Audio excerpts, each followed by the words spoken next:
Ave Maris Stella. Hello and welcome back to Vatican II in a Year. This is your host, Father Matthew Schneider. I am a priest of the Legionaries of Christ, and I teach theology. This is a podcast on the StarQuest Production Network at sqpn.com. Today we're on day 324. We're covering Gaudium et Spes 42 on the value of social movements. If you want to follow along, we have a reading plan and more details at sqpn.com/Vatican or frmatthewlc.com/Vatican. Yesterday we spoke about how man yearns for the divine, which God offers through the church, giving life meaning, and the church protects dignity and rights. Today, we are continuing chapter 4, the role of the church in the modern world. And we're going to talk about how the church sees good in organizations outside her and will work with them for good. So, paragraph 42 has 5 subparagraphs, but A is only one line, so we'll combine it with B and the others will be individual. A and B, the church strengthens human unity and can do things for all of humanity. C, some things in secular social movements are good. 42D, the church is independent of any political system. And 42E, the church is willing to assist good of mankind and seeks the basic rights for persons and families. Let's get straight into it with 42A and B. A, the union of the human family is greatly fortified and fulfilled by the unity founded on Christ of the family of God's sons. Christ, to be sure, gave his church no proper mission in the political, economic, or social order. The purpose which he set before her is a religious one. But out of this religious mission itself come a function, a light, and an energy, which can serve to structure and consolidate the human community according to the divine law. As a matter of fact, when circumstances of time and place produce the need, she can and indeed should initiate activities on behalf of all men, especially those designed for the needy, such as works of mercy and similar undertakings. Subparagraph A just notes how the church helps build up humanity because the unity of humanity, because she is that source of unity, that spiritual unity. B talks about how the church is not called to be a political force. We have a religious mission, and that is separate from a political force. We're not a political force. We're not a political party. Now, obviously, being a religious institution, sometimes that will have consequences in public policy and politics in human community. For example, the church is very strongly for marriage and very much against abortion, and that has certain policy and religious effects. And the church should also build up works of mercy. These are the realities that we have. I know for myself personally, giving up politics was a big thing of entering the priesthood. I was very much a active member of a political party in Canada before I joined, and I had to give that up. Political parties work a little different in Canada than the U.S., where to be a member, you actually have to pay a membership fee every year. It was only like $10, so it wasn't that much, but it was a kind of honor and a kind of identification of who I was. Moving on to 42C, we are going to talk about some things in secular social movements are good. C, the church recognizes that worthy elements are found in today's social movements, especially an evolution towards unity, a process of wholesome socialization and of association in civic and economic realms.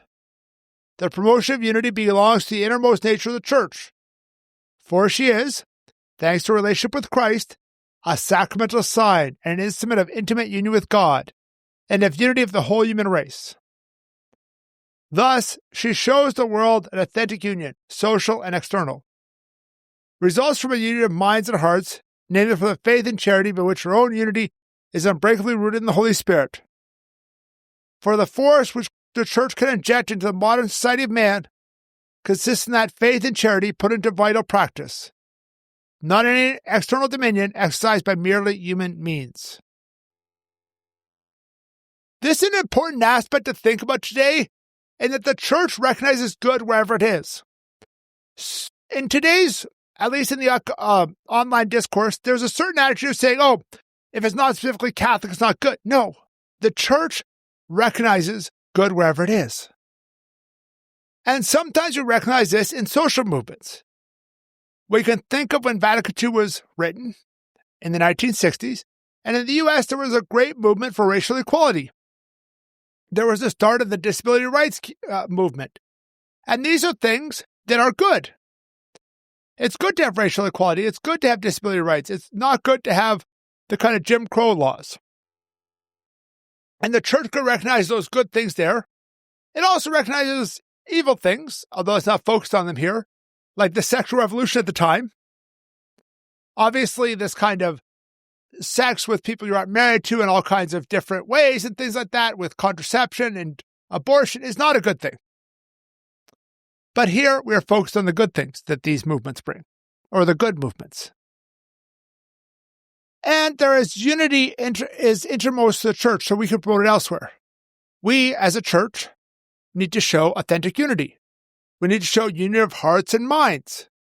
And we then can spread that unity outward. We can promote unity in human communities. And finally, the church is here to persuade, not to force. We don't force people to be Christian. We don't force them to believe. We don't force them to do this. No, we bring the power of persuasion, the power of argument. Now, moving on to 42D, the church is independent of any political system. Let's read it. D, moreover, since in virtue of her mission and nature, she is bound to no particular form of human culture, nor to any political, economic, or social system, the church, by her very universality, can be a very close bond between diverse human communities and nations, provided these trust her and acknowledge her right to true freedom in fulfilling her mission. For this reason, the church admonishes her own sons, but all humanity as a whole, to overcome all strife between nations and race in this family spirit of God's children, and in the same way to give internal strength to human associations which are just. The point here that the document is making is that church mission requires independence. We are not bound to any form of culture, any political, any social system. This is important because so often we can subjugate our faith to some kind of political party, to some kind of economic system, to some kind of political human system. It's not. It's above those.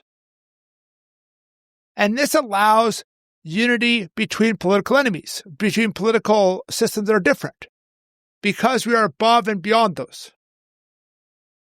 This is also a motive for freedom, because it would be tough to say, oh, the church, we have the church and she's an agent of the U.S. government. Well, then countries that are at war with the U.S. government might not want the church in there, but she's independent of that.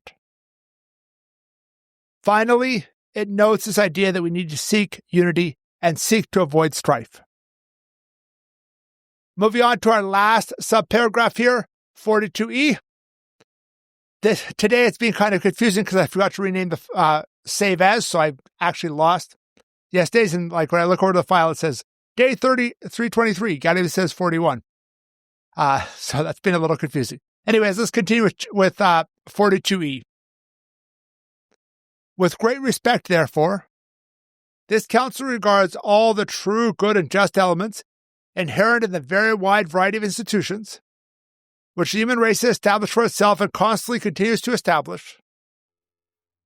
This council affirms, moreover, that the church is willing to assist and promote all these institutions to the extent that such a service depends on her and can be associated with her mission.